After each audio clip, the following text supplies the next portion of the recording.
Miss Niha Dagia, and it's very important to get a perspective from the newsroom.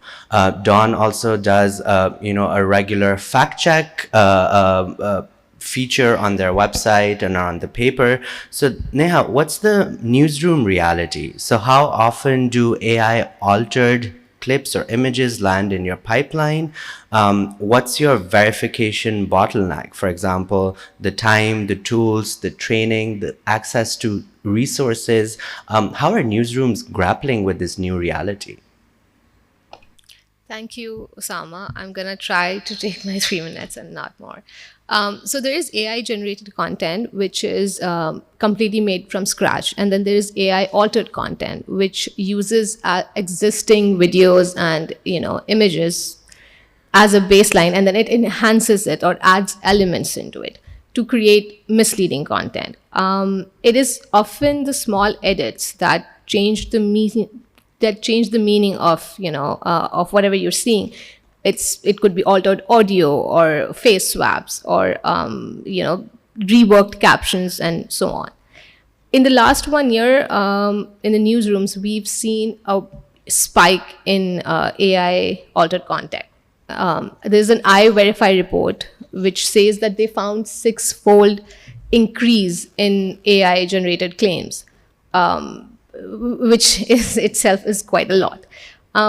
Many of the misleading content that we see is related to politics, then there's health and other stuff. But in practical terms, it means that AI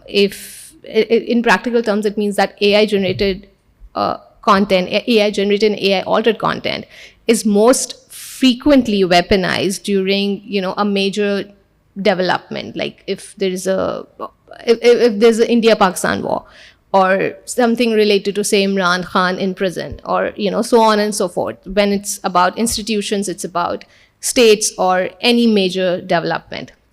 So frequent spikes are not random. They track with political, intensity, and also like elections, protests, and so on and so forth. If you're interested in politics, or if you're covering politics, then you should just assume that AI altered content is going to be on your newsfeed.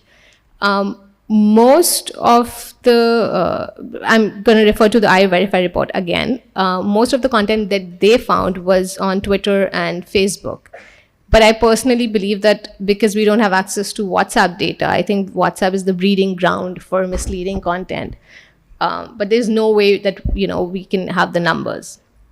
But when you're talking about why the AI content, is out there, we also understand because the engagement on AI altered content is insane. It's millions of views, because most of the time that content is something that people want to see or want to believe, And if it aligns with your confirmation bias, then you are more likely to spread it, further without checking it. Even if it seems off to you, but you agree with it, you would still forward it to 4 or 5 groups at least. Apart from that, when you talk about bottlenecks, the scale of AI content is itself a bottleneck, Most of the newsrooms, not just in this country, but across the world, are short-staffed. So the capacity of newsrooms to verify claims is limited. And then you add another big constraint, which is time.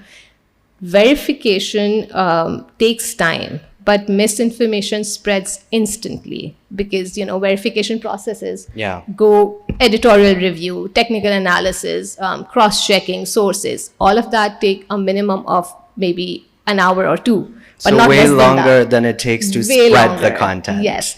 And if you notice, the misleading content usually has millions of views, but the fact check would have around a couple hundred views, not more than that. So the virality of those claims and then the virality of the fact checks is also really, it's a big challenge. Yeah, but in some cases, what we've started noticing is sometimes, and depending on the actors that are involved, the fact check sometimes goes more viral, right?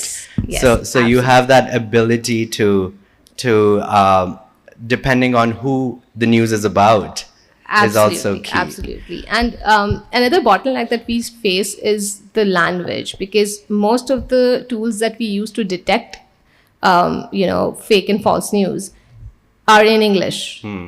So, we kind of miss out on the Urdu claims that you see going around on Facebook, on WhatsApp, and so on.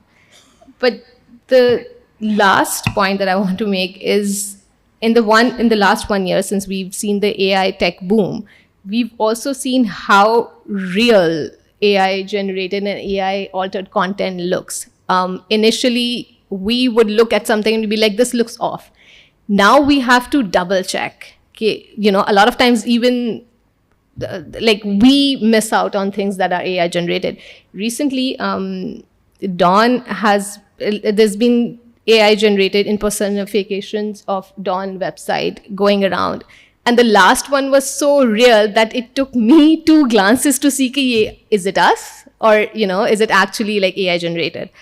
So yeah, right now what we're seeing is most of the right now what we're seeing that the kind of AI tools are there.